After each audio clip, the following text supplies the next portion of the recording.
Hello and Name chtlahpalos. This episode in the Nahuatl for Aztec religion series will introduce 5 lessons on verbs in the language. The entire second playlist on Nahuatl for Aztec religion is dedicated to verbs, so this episode will offer just a few basics on how words are built around them. With these, you can begin to form entire sentences with this part of speech. 1. Every verb, with a few exceptions, has one subject prefix.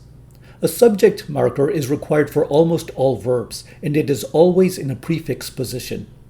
This position cannot have 2 or more, only the one. You may also remember from earlier episodes that a verb may be correctly conjugated even when no subject is pronounced.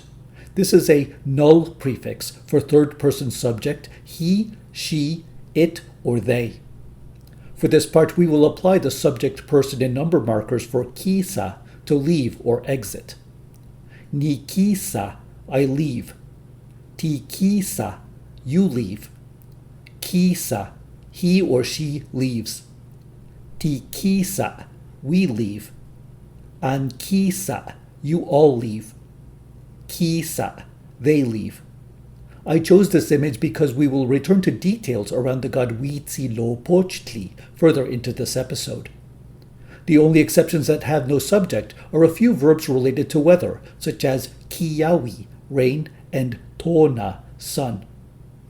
2. If a verb requires an object, it will be a prefix somewhere between the subject and the verb base.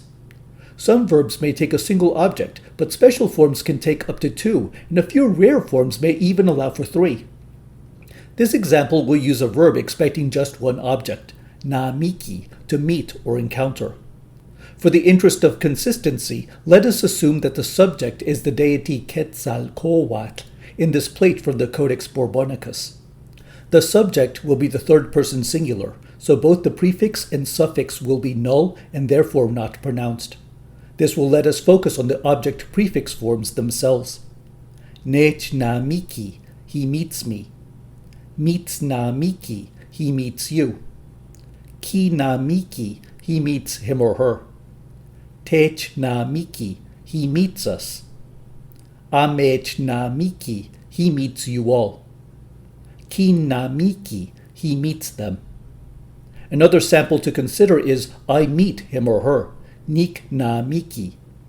Notice that the k object is at the end of the syllable because it follows the vowel from the ni prefix. The k object and the verb's initial n can follow each other because they are pronounced between 2 vowels, each in its own syllable. Compare this with the k object of ki na miki. Here the 2 consonants couldn't be pronounced together because Nahuatl doesn't allow for clusters such as knamiki. In this case, the object prefix inserts a vowel to break up the consonants, and this vowel is usually the e, here spelled with I. 3. Aspects and tenses, telling the manner and time in which the verb is performed, are suffixes. Nahuatl has a rich set of verb suffixes that can detail a particular action the verb was performed with. The sun is tonatiu, goes along casting sunlight. A couple aspectuals can mark the progressive. Kui katikate, they are singing. Past and future tense also affect the end of the verb, with suffixes or other modifications, even further when the subject is plural. Ti te olamiske, we will play the ball game with others. 4. Most Nahuatl verbs belong to one of 4 classes, each following distinct inflection and suffix rules. All 4 classes will be explained in Series 2. In the following examples for each verb class, I will pronounce a verb phrase first in the present tense and then in the past to show how they differ. Class 1 verbs form past tense with a glottal suffix. Teo mama. Teo mama. He carried a god upon his back, in this illustration, Huitzilopochtli. Class 2 verbs drop the final vowel for past tense. Nik tzotzona in teponastli. Nik tzotzon in teponastli. I struck the teponastli drum.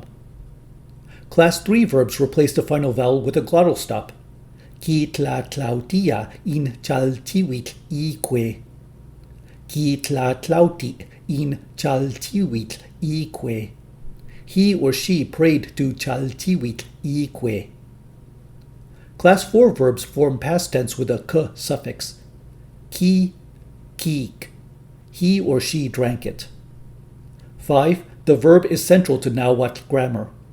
One of the main reasons I dedicated Series 2 to verbs alone is because many of the rituals and specialists of Aztec religion are derived from verbs. Our present case is one such example. Teo mama could mean he carried a god upon his back, yet this term also named a priest charged with carrying a god image, as for a pilgrimage. Nahuatl is a verb-heavy language, and the examples used in this episode should illustrate how easily a single verb can express a full sentence. Nahuatl also has ready patterns for verbalizing nouns as needed, just like the English word verbalize itself. The next episode will briefly look at Nahuatl noun combinations, such as nouns on verbs. Join us for the final full installment for Series 1 on Nahuatl for Aztec religion.